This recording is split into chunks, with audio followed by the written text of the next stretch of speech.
क्या है country delight का 4+4 ऑफर? मैं बताता हूं। अगर आपने 4 दिन मिल्क खरीदा Now underway by TTP Esports, it's Skyres marching on the ground with 5 Root Riders, 8 Valkyries, 3 Druids, and an interesting hard commit to this right side corner, starting off with these heroes.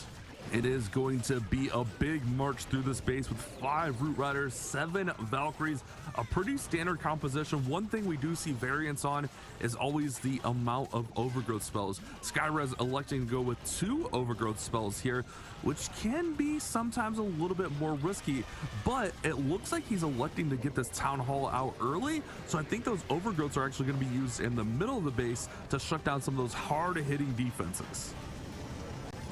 You got a split with his P.E.K.K.A.s coming out of the Siege Barrack on top, and that means that those Wizards are not going to be protected from the Archer Queen firing away on defense.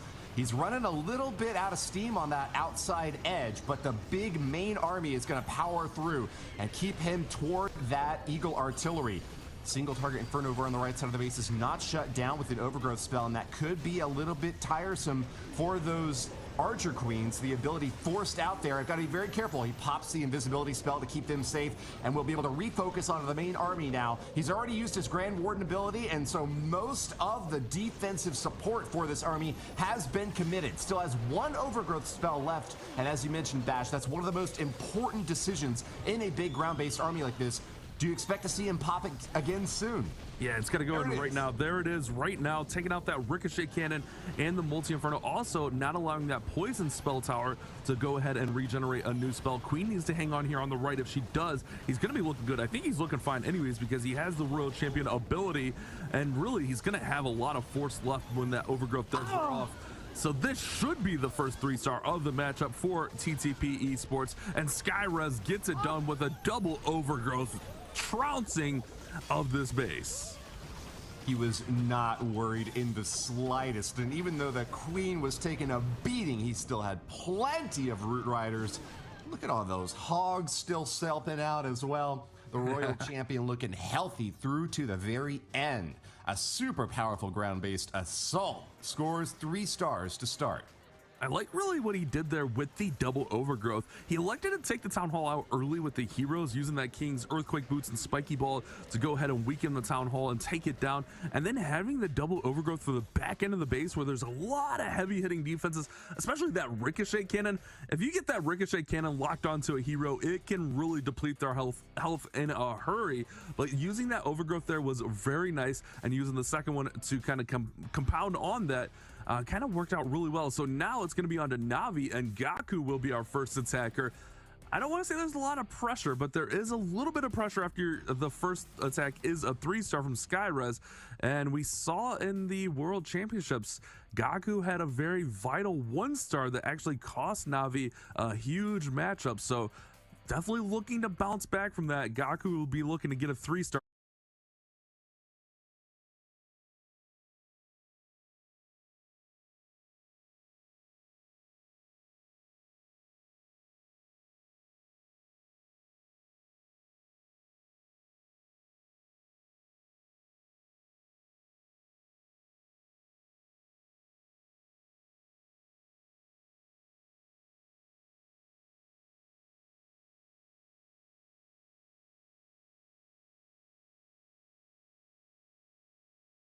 Gaku will be looking to get a 3-star on the board here. Right you are, and we'd expect nothing less. A squad that has no weak links and super powered attackers all around. Flame Flinger to get even more long-range shots off. That Archer Queen is tanking for the Flame Flinger, keeping that cannon fire off of it. But she's gotten awfully low, only has to deal with a Mortar and an Expo shooting at her now, and doesn't have to pop the ability or use any spells yet.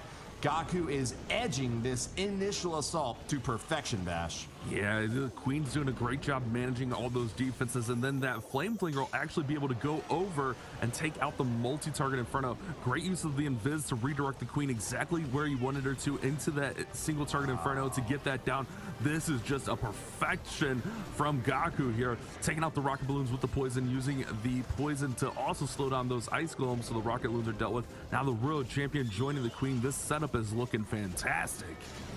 Yeah, this is glorious and perfect timing on these rage spells to support the Queen. Gaku, well known for his Queen charges, able to get the Queen topped back off with the healers using the rage, and then able to take down defenses like that Inferno Tower before that energy beam can really start to do massive damage. The Queen is just perfectly positioned to tear through this entire left side of the base, and with the rest of the army ready to deploy at any moment, Gaku is still holding on to the Grand Warden to support this massive push. Here they come from the right side, now catches a few Teslas on the outer edge, and he is really happy about the spread that he's got on these balloons so far. They're taking a lot of damage, and I'm wondering why he didn't pop his ability earlier. He just lost a lot of balloons there, Bash. Yeah, I was kind of worried about that too. He lost most of the balloons he deployed initially there. He still does have 5.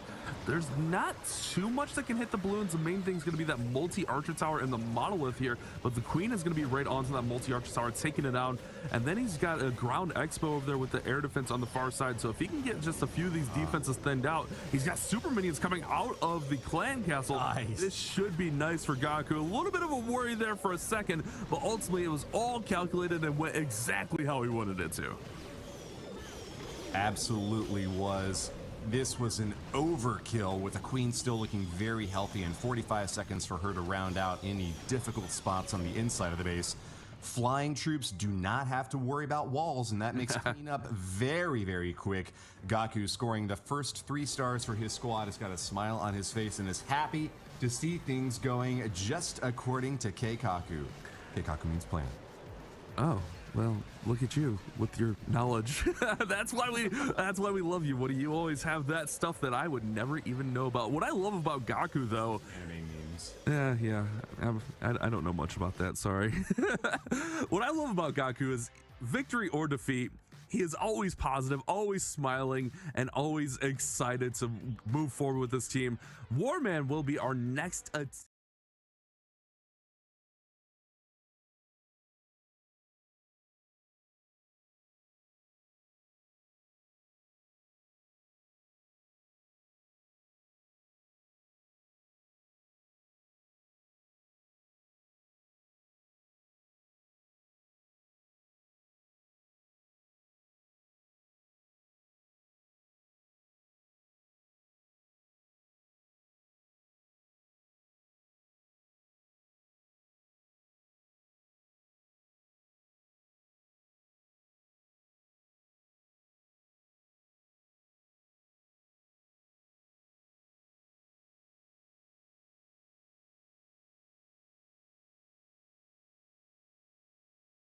and we would expect to see him do the same again, this time in this very important match against Navi.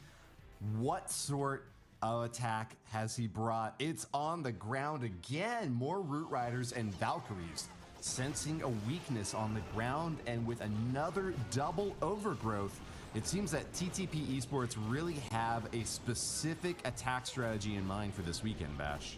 And if you remember when we were playing more in the faster speed meta, as we called it, the double overgrowth Root Rider attack was considered more of the safer approach with this strategy.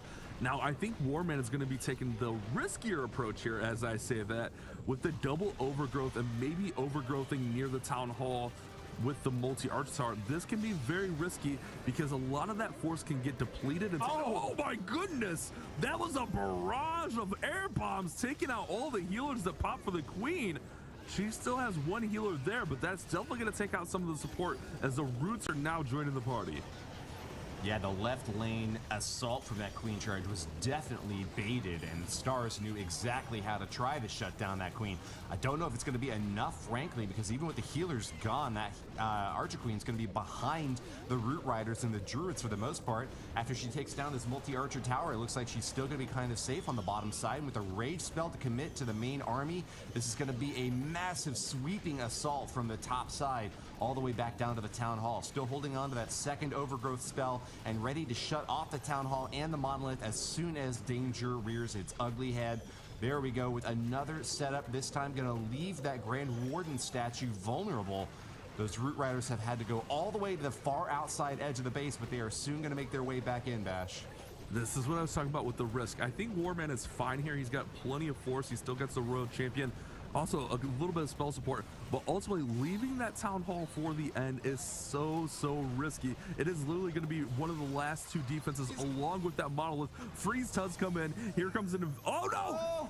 He made the Town Hall invis, Woody. The Royal Champion pops her ability. She's going to path around here. She's going to go in for the Town Hall. Let's see if she can get it down. She does. Oh, maybe. Yeah, there she goes. Oh, she'll get it, but she's going to take a lot of damage from the Giga Bomb. Can she finish off this Monolith before it gets a target onto her? The Root Riders are making their way in. There's nothing left to block. It's going to get a shot off, but the invisibility from the Spirit Fox keeps her safe.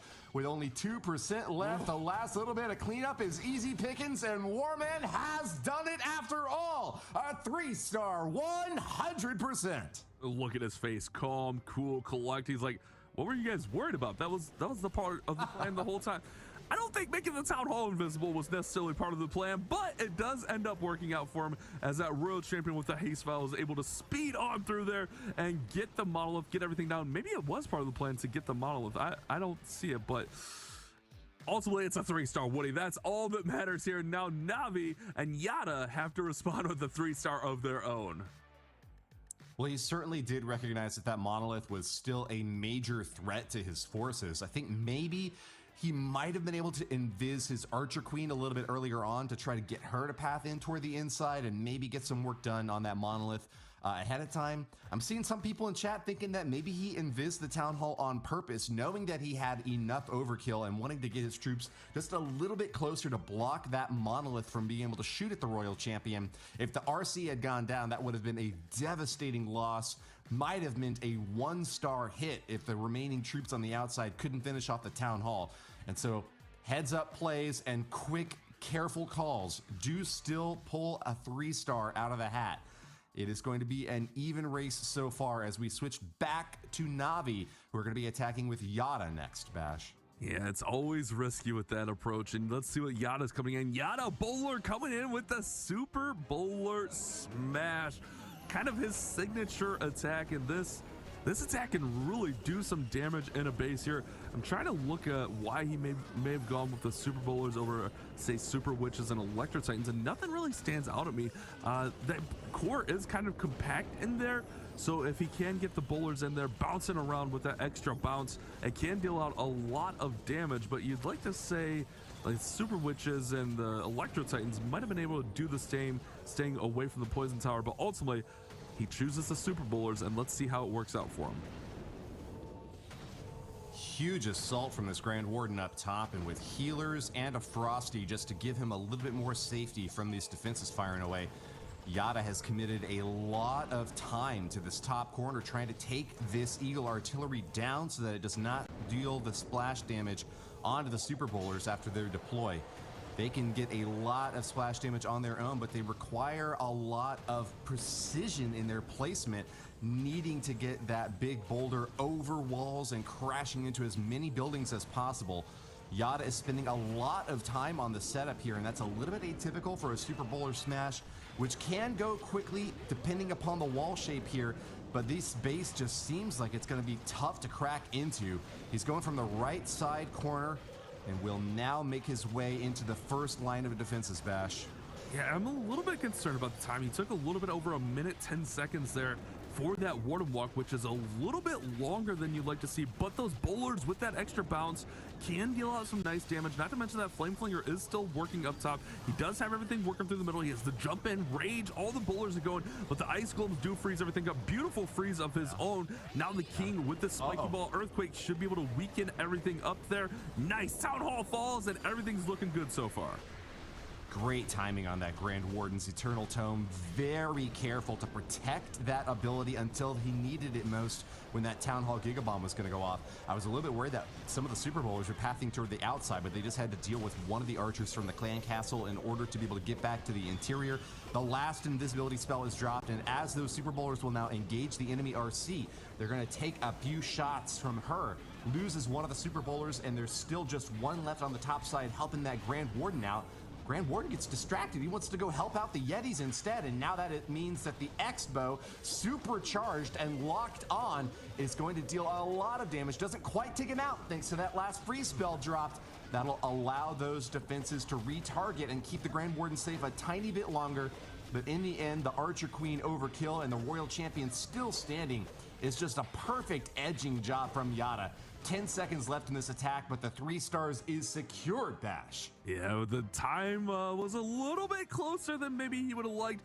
And that's one thing we haven't talked about yet, Woody, is time. If you remember all throughout our qualifiers for the World Championships, it was a time race. The whole Season 6 here of the Snapdragon Pro Series has been played in hard mode, so we haven't really had any time matches, we'll say. But if it does come down to a perfect war or somehow a tied war on stars and percent, then time is that third tiebreaker. And with that being a little bit of a slower attack for Na'Vi, they now find themselves even further behind on the time. Javi will be the next attacker for TTP, and if he can put up a decent time and a 3-star, he keeps his team in the lead. Right, you are, Bash. But a lot of times toward the end of the war, we see attacks that were a little bit less confident start to come out. Attacks that have the possibility of slipping and tripping down into the 2-star range. We'll see if Javi can keep it together with a very difficult, compact base setup by Kazuma. Lots of interior compartments to deal with. And so in order to respond to that, he's going to have to bring in a jump spell. He's got a couple of earthquakes. The big bomb getting dropped on the bottom. Giant fireball and earthquakes will shatter that compartment. And he got some good value out of taking out that bottom side, but there's still a lot of base left. Crucially, a massive monolith right in the core. The juicy center of this base is going to be tough to tear down. And with so many big, heavy troops like Electro Titans and heroes that he's relying on, he's going to have to be very careful to shut that down with the 3 free spells that he's brought, Bash. Yeah, it's been very interesting. Only 2 Electro Titans on this, kind of more of the approach we saw from Synchronic on their World Championship run. They were only bringing 2 and 3 Electro Titans and just kind of leaning on the support to keep those Electro Titans up and powering through the base. We do see a couple super minions get pulled out of the clan castle, along with now 3 rocket balloons, which can definitely shut down some defenses. Let's see what they target in here. So far, it's looking good, but he's got to get that clan castle under control, and he does just now. Freezes the interior, shutting down a single Inferno and the Monolith at the same time as those troops are making their way to this inside. Monolith is eliminated with the Earthquake Boots from the King. Those big compartments are all cracked wide open like an egg.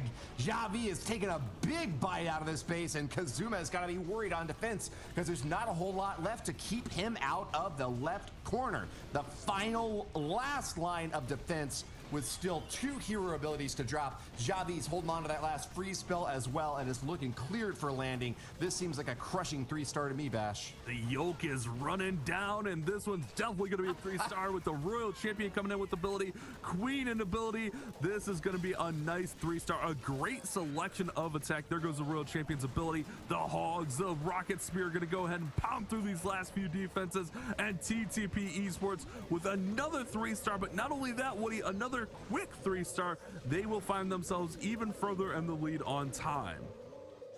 I love to see this choice by Na'Vi of setting up all of the air bombs in one little compartment. You know, taking out a healer here or there, you know, dropping a couple of balloons can be bad for an attack, but having all of those air bombs in one little spot can absolutely devastate a queen charge, can take out so many big flying troops all in a very surprising moment. If you don't have the Grand Warden's Eternal Tome to protect them, they are going to be going down. Now in that last attack, it didn't quite matter so much because the bombs triggered at the very end of the attack when all the defenses had already been destroyed. But if the initial assault on that base had come from the left corner, that could have caused a big problem for TTP.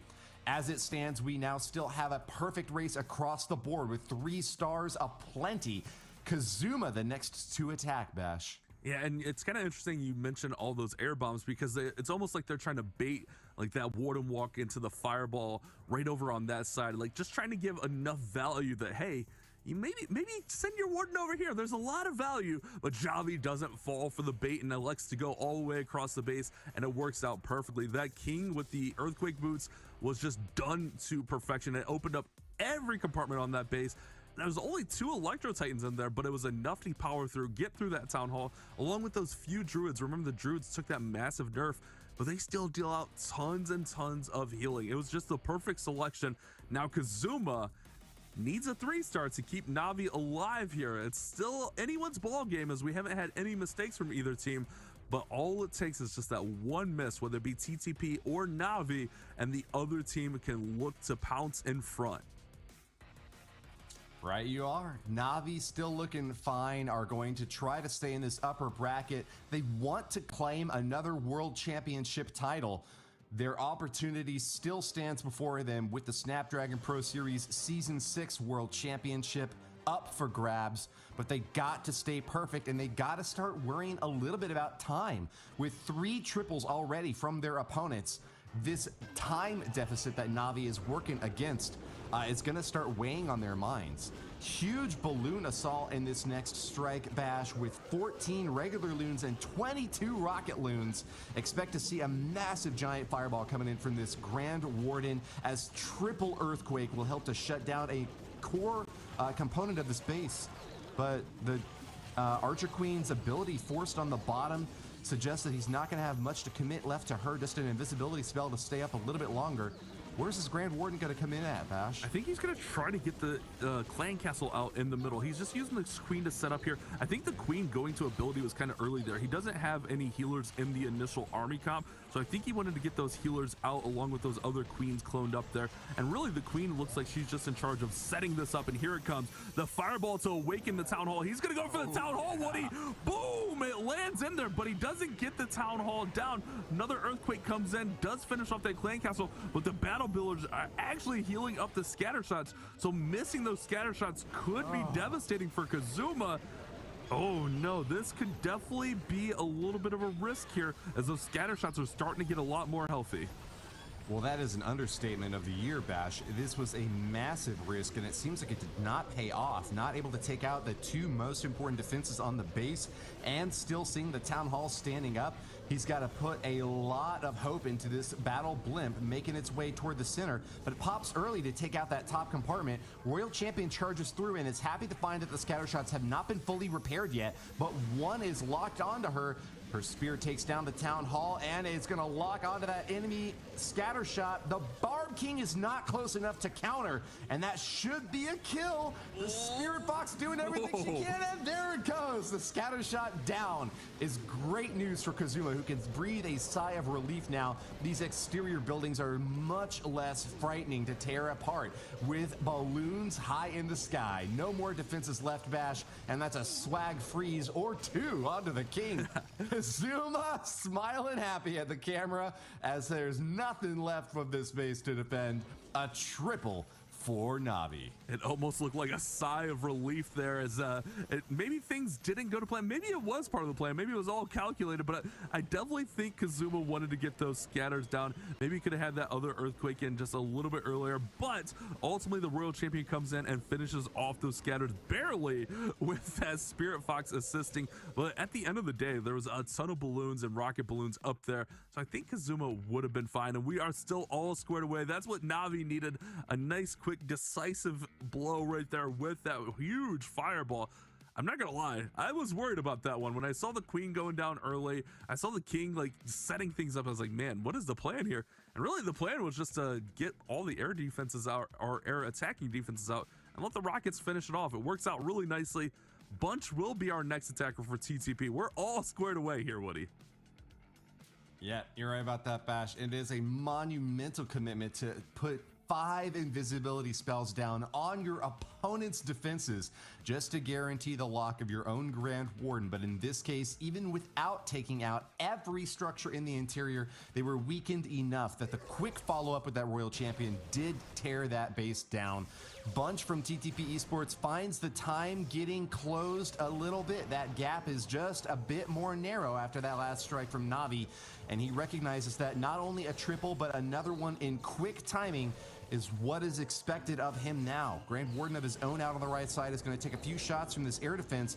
Electro Owl going down early is not great news for Bunch, but as long as the entry for this Grand Warden is still clean, it looks like not much to worry about with the healers topping it back off. That will be an early shot at the enemy Eagle Artillery, taking down a crucial long-range defense early on and setting up for this Electro Titan smash to follow up, Bash. And he's got the siege barracks down there at the bottom side. You see those 2 P.E.K.K.A.s out along with all of those wizards, and he's just doing a great job being patient and setting this one up. First wall breaker goes in, opens up the ricochet cannon. I don't think that the P.E.K.K.A. is going to be able to get that, but with the Expo going down, the Warden's now going to get pulled aside here with the Queen. He'll join her to walk in towards that ricochet cannon, and the setup here is looking really nicely done. He does have a long ways to go on this base, but I like what he did here with this initial Warden walk.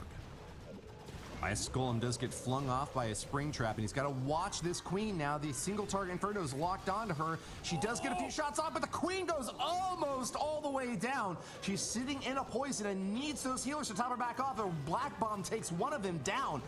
Thank goodness that the King is out in front now to soak a few more shots, but with Scattershot locked on, that could be some splash damage on her backside.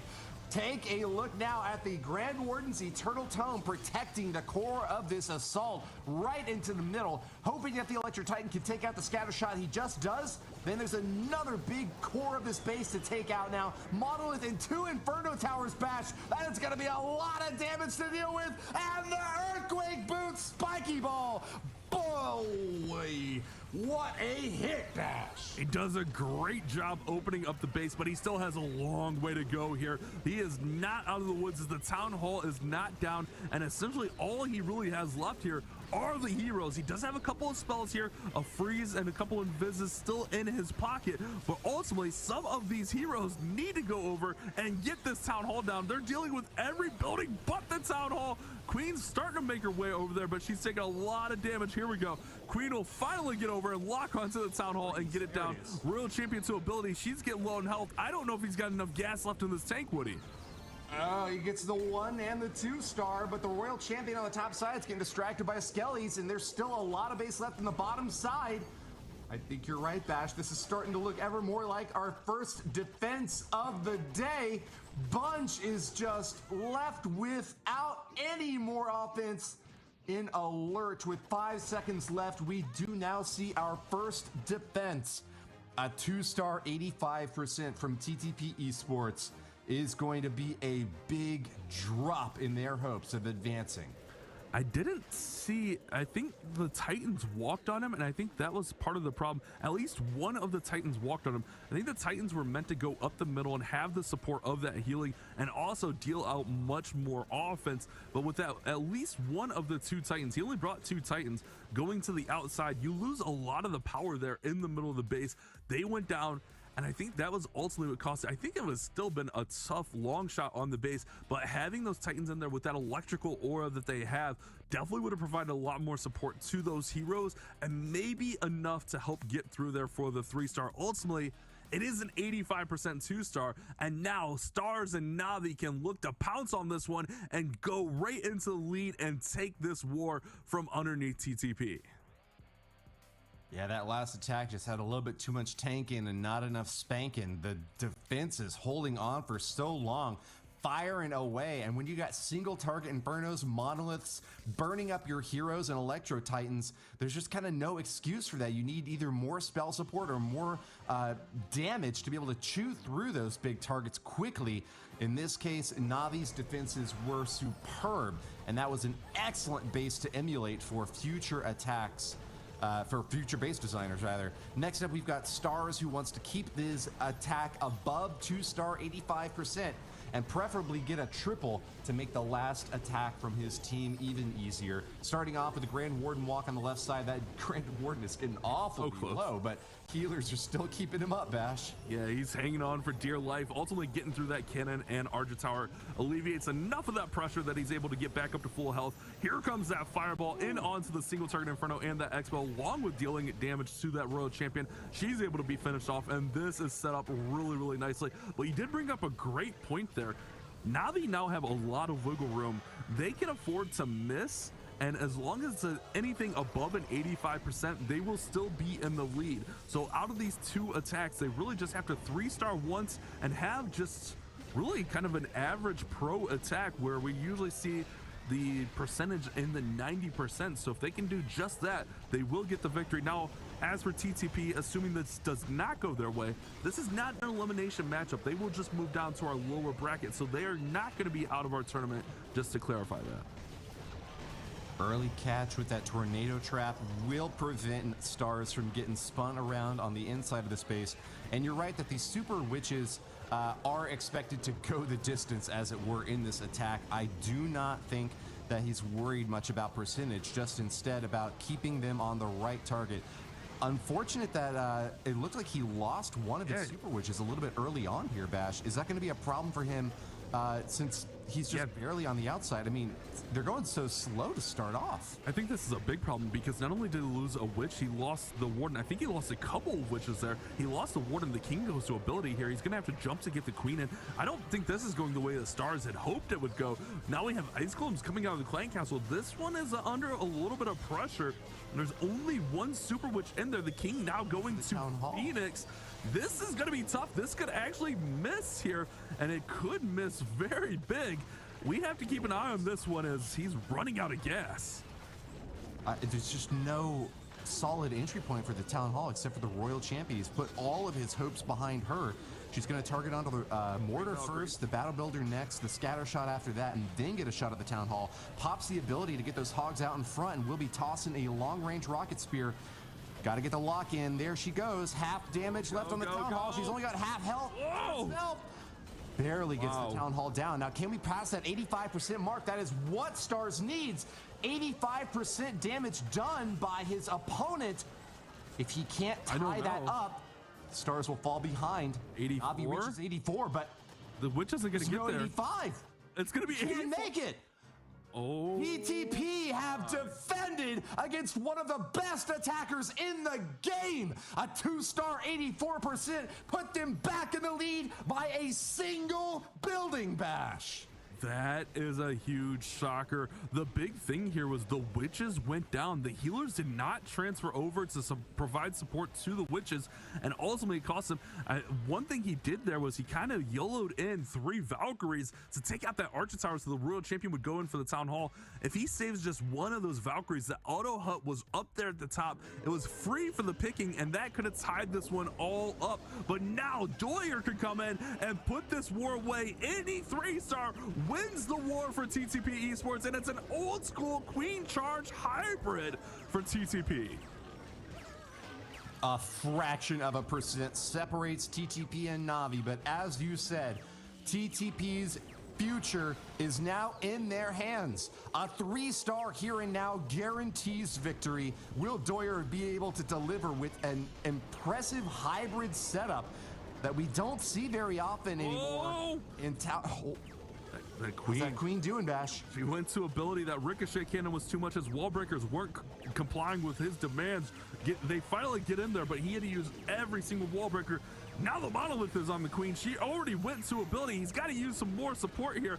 Uses the invis to keep that Queen alive. The big thing with the Queen Charge hybrid attack is keeping your Queen alive as long as possible. Now the Hogs and Miners are in. He's going to have to use that Warden ability. Giant bombs are out. Rocket balloons are in. Super minions. It's all on the line for Doyer. And he has committed so much offense to this attack already, holding on to us. Who's the Warden, man? And 3 for the bottom. He still does have the Warden, but I don't know. That's a lot of damage about to get dished out in the top side of the space. There's no more spells left. He's just really throwing everything at this base. Can he keep those Hogs and Miners alive through this top core with a scatter shot firing away at him? I thought those Hogs and Miners were roasted in there, but he does save that Warden ability till the very end to get to the Town Hall, but he's not out of the woods yet. The Royal Champion goes down. He's got some Hogs and Miners. The Queen is under fire, but look at that pack of Miners up there, Woody. Yeah, the single's there. He's got a bomb tower. There's no more spell support. Remember that bomb tower's gonna drop a bomb in there. I don't know that this one has enough. It's close. I think he does. It's close. I think he might have this one, Bash. He's got to get through a wall over on the right side to get this queen back into the action, but the Grand Warden still looks very healthy. Only point defenses along the outer edges, and although there's no tanks now for those wizards, he's going to be able to get that last cannon down. That's more cleanup for him.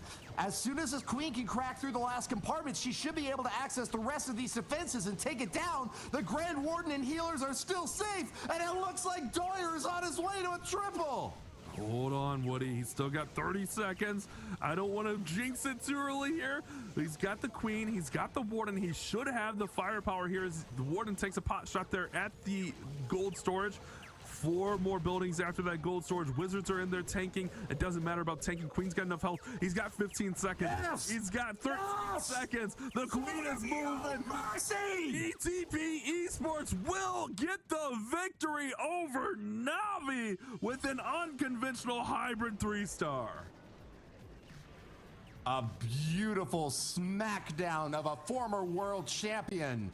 This is a match to remember. The dark horse candidates from the point scoring leaderboard have defeated an Open Cup winner that was at the World Championships. The Snapdragon Pro Series has given another newcomer team the opportunity to tear down a Titan, and that opportunity was not missed by a single percentage. They have locked away their win, Bash. That is insane. What an attack here from Doyer. That one had me on the edge of my seats. I was in doubt there for a long time. You had faith the whole time, but ultimately the queen and warden are able to power through and get the 3-star. Now Klaus can go attack, but it's not going to matter much as TTP already have it locked away.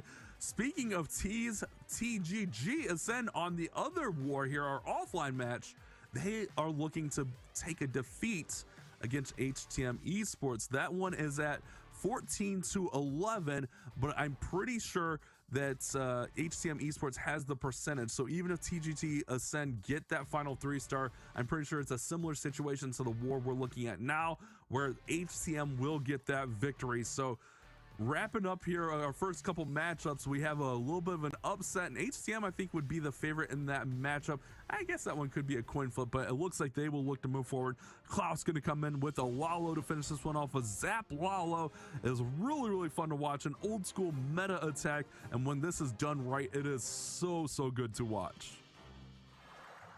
You can see the equipment brought here includes a spiky ball, 2 books that the Grand Warden has pulled out of the library to keep these troops healthy and happy as long as possible.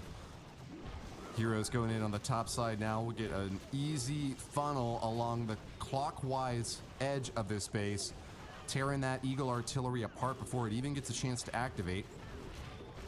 And you're right, Bash, this is a beautiful, fun, old school style attack to get set up. Log launcher now ready to roll as it's going to tear through so many compartments in the inside of this base and get those heroes very close to the center. Ought to be able to get the CC pull out as well. And with that log launcher rolling through the monolith, it's just the spiky ball that's going to be able to finish off the monolith now. That right side has just taken an absolute beating, and with the hero abilities popping now, Klaus's entry is looking superb. It's so crazy to watch what pro players can do to a base. The way they're able to manipulate the base with just a log launcher and heroes is absolutely insane and such a thing of beauty. These heroes just absolutely dominated the whole top side of the base, along with that log launcher getting through the monolith. And now all he's really got to do is send the Lalo through the town hall, and this one should all but be done so, as Klaus is looking to get some momentum going into their next matchup. They can't win this one, but they do want to go out with their heads held high and move into their lower bracket matchup with a little bit of momentum on their side. Interesting to see super miners popping out of the clan castle. They're trying to give a little bit of problems for the ground-based portion of this assault, but Loon's flying high, and with a lava hound that may not even pop, Klaus is absolutely dominating this base with a certainty of a 3-star, and just have to be a little bit disappointed that it wasn't the same case with the rest of the attacks. We're getting a close-up of his thumb there as he's showing us the goods, giving us every bit of confidence that this was a walk-off performance from Navi to remember. Klaus knows that in the lower bracket now, Navi will have to contend with some very difficult matches ahead of them, but still their chances at a world championship title this year are alive. The lower bracket is not elimination, but what elation it is for TTP to be moving ahead on the upper end. Yeah, and this has kind of been the story of Navi's run here. It's always just like one little mistake ends up costing them a war. They pretty much had this one put away. All Stars had to do was get 86%. I mean, yeah, I'm just sitting here yapping about it. Easier said than done, but as a pro player, 86% as the goal should definitely be achievable, but always one little thing goes sideways. The the super witches, excuse me, of Stars were not able to be healed up, and they go down too early. The Warden goes down too early, ultimately costing him maybe those 2 buildings they needed for the victory. But you're right, Woody, it is not elimination. TTP will move forward in our upper bracket, but Navi will now have to go down and fight their way through a lower bracket run, which we've seen that happen before. But ultimately in the grand final, they will, if they do make that run, have to win twice, which that can be a lot tougher than it's just said. I mean, lower bracket runs are definitely not fun, but if they can pull it off, it would definitely be exciting to see. Yeah, and we have seen qualify